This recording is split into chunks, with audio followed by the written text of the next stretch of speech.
Welcome back to Culture Byte. I'm the host with the most, Kevin G, and I'm here to bring you an ending explained for Guardians of the Galaxy Volume 3. But first, let's recap what happens to give you, the wonderful audience, some context.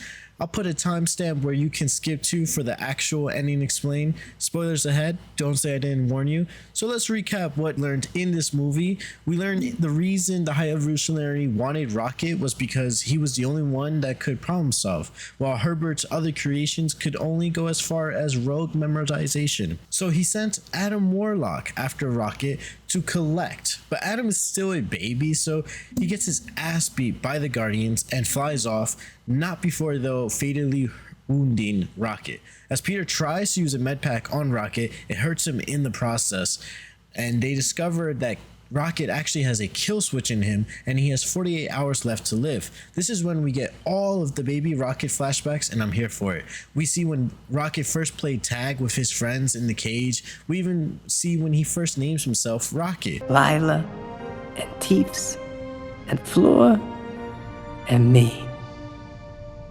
Rocket. Rocket. It really is good to have friends. We see when Rocket is with Wyndham doing math equations. As he is amazed by Rocket's progress, he then takes Rocket to show him Batch 90, which is taking animals and putting them through an evolution that makes them more human-like. But the only problem is that they're too violent for the new world. But Rocket sees a flaw in the filtration system that causes the issue, and Wyndham is impressed once again, and then Rocket is put back in his cage. Later, we see Wyndham again. This time though, he might be drunk because this man is definitely off something, because he has Rocket come with him again to show him that Rocket's advice actually fixed the issue and the experiments are a success, and he wants to know why is Rocket capable of this out of all his creations. Then he breaks the glass for Rocket and tells him that he's not going to the new world with his friends, that his friends are going to be incinerated, and Rocket is going to be prepped for his brain to be removed. Rocket gets returned to the cage again. But this time, when he's returned to the cage, he plans on breaking out, and as he collects any loose technology on himself and around him to start to build a device to break out. Once he does, he breaks out Lila and gives her a big hug until she is killed along with Teefs and Flores by Herbert. As he mocks Rocket as he cries, this is when Rocket jumps at him and claws his face off, leaving him imperfect, and Rocket escapes. During the flashbacks, the Guardians go to OrgoCorp. It's a front that Herbert uses to fund his experiments, but to get in there, they have to bypass the shields as they do each one. Mantis asks Peter about his family back on Earth, and Peter says that he only has his grandfather left, but he's probably dead because humans only live until they're 50. We then see the Ravagers have stopped the ship, and Gamora is actually with the Ravagers. She's not there because she wants to help the Guardians. She's there to actually do a job and for the credits. And they start getting all suited up and ready to make the space jump to OrgoCorp.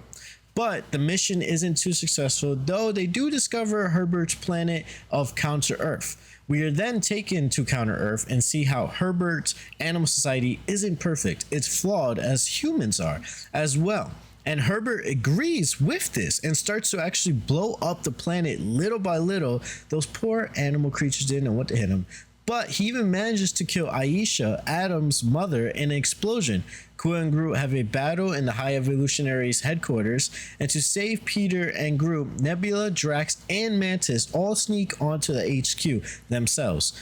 Once Peter sees the guy that has Rocket's passkey, he grabs him and jumps out as Groot holds on to Peter and flies. But they kill Recorder Theo and rip out his device to save Rocket, or they think. Rocket's in some sort of afterlife. It's white, but we still see cages, and we see Lila's there as Rocket's apologizing for what happened. Lila says it's fine, the sky is blue, and their friends are there, and so he asks to join them. First, she says yes, but then she stops him and tells him he has a bigger purpose as he's put back into his body and back to life. The Guardians call upon Kraglan to get Nowhere to the location where Herbert has his ship because they need to get back Drax and Nebula and Mantis. And there's actually children there that Herbert's been experimenting with, and they look like Sia, so I'm not gonna lie about that. And they run into some creatures called an Abacus. This is the creature we actually see in the beginning of Guardians of the Galaxy Volume 2, which can only be assumed that they were created by Herbert. But Mantis is able to tame them, and they ride those bad boys through Herbert's base. Herbert then releases these creatures called Hellspawn to attack the Guardians flying in but also nowhere. This is when Kraglan has the courage to use Yondu's arrow. We even see a cameo by Michael Rooker saying, "It's on the heart, boy." The team reunites, and instead of following Gamora's advice of getting off the ship, Rocket decides that he is done running away, as he leads the pack and everyone follows, even Gamora, which leads to an epic walking down the hall scene to the Beastie Boys. And we even get an even cooler hallway battle. The Guardians help all the Sia children, and we see that Rocket is visiting another room. It's actually the room that Rocket was selected from, and as he's looking at the cage he came from, he can see that he's actually a North American raccoon. And as he starts to collect his baby raccoons brothers, he realizes that there are other animals that need help. But before he can do anything, Herbert comes in through, yelling at Rocket, calling him 89P13 and blasting him around the whole ship until Rocket turns on his boots and jumps onto the ground and tells Herbert that he is actually Rocket Raccoon, as he fires on Herbert. And then the rest of the Guardians come in and beat on Herbert, having Rocket's back. And Gamora has the killing blow as she slowly peels off his face, and we see how Rocket left him after all these years. Rocket doesn't kill Herbert because, in his words, he's a freaking Guardian of the Galaxy, as they leave him behind, but we never truly saw him die. So nobody really knows if this is actually Herbert's death. He could still be out there. Everyone successfully escapes off the Herbert ship except for Peter, then went back to get his Zune. But as he tries to look cool, he gets stopped by debris in space, and we slowly are meant to think he will die. But Adam recreates an iconic painting, saving Peter and bringing him back. Gamora and the Guardians say goodbye to each other, and Peter says he needs to speak with everyone as he gathers a team and tells them that he needs to step away from the team to go back to Earth and see his family, that he's been running away for far too long, which is kind of reminiscent of Rocket. Mantis says she's leaving the team as well to discover herself, as she always did what others wanted, but never what she wanted. Drax tries to go with her, but she tells him she must go on her own. Nebula tells Drax she needs him on Nowhere because they're building a new society, and he wasn't meant to be a destroyer, but he was meant to be a dad. Peter tells Rocket that he's the new captain of the Guardians, as they all give him a Ravager salute. And for the first time, we hear Groot say actual words, and those words are, "I love you guys." I think it's not that he's actually saying words, but as the audience, we have spent so much time hearing "I am Groot," we can now understand him. And actually, James Gunn has proven this to be true himself, actually. Rocket has the Zune, and he starts to play a song that plays through the speakers of Nowhere, and it becomes a big dance party that Groot and Rocket, heck, even Drax, that's not even a dancer, got into it. We see Peter is back on Earth in Missouri, where he finally sees his grandfather, and it becomes a nice reunion, and everyone back on Nowhere starts to yell in excitement. Now, we got two post-credit scenes. One is where we see a new team of the Guardians that includes Rocket, Adam, Cosmo, Kraglan, and Phyla, which is the young girl that they saved from Herbert, and you thought maybe Groot isn't there, but he's actually the rock behind Rocket as he rises up, and you can see this version of Groot is freaking huge. He even has a crown, maybe King Groot, as they all get ready to attack and wait for Rocket's word, which is word.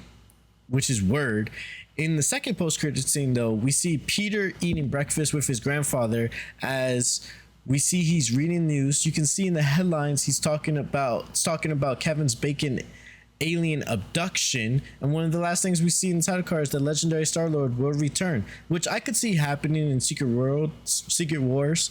What could we take away from this film? Well, we definitely got a full arc for everyone in this trilogy. And I'm so happy with all the work James Gunn put into these movies. They were amazing.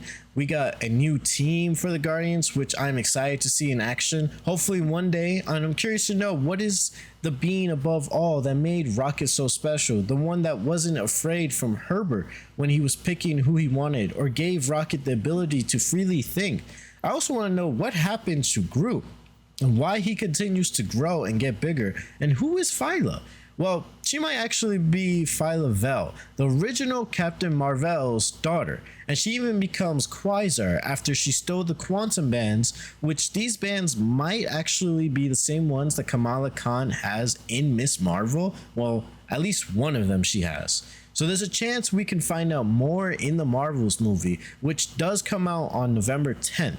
I'm just speculating here, but in the trailer for the Marvels, we did see a portal that the Guardians do travel through to get around in space. We even get coordinates as we do in the Guardians movies, but that's all just speculation. One thing I can say is that I'm glad no one from the original cast died. Like, everyone was alive and are still going on with their lives out there in the universe. And I know some of the stars said that this would be their last time appearing as these characters, but we never know in the multiverse. I hope you all enjoyed this video. I really enjoyed this movie, and I hope you all did as well. James Gunn did an amazing job with these characters, and it's sad to see some of them go, but I had a blast with them. If you guys enjoyed this video, please drop a like on this video if you guys enjoyed it. Hit the subscribe button for more videos like this. Drop a comment in the comment section to let me know what you guys think about Guardians of Galaxy Volume 3, and let me know any of your theories. Also, follow me on Twitter and Instagram at the Kev Guy, and subscribe to KultureByte and follow KultureByte on Twitter and Instagram as well. Thank you all for watching. Bye bye.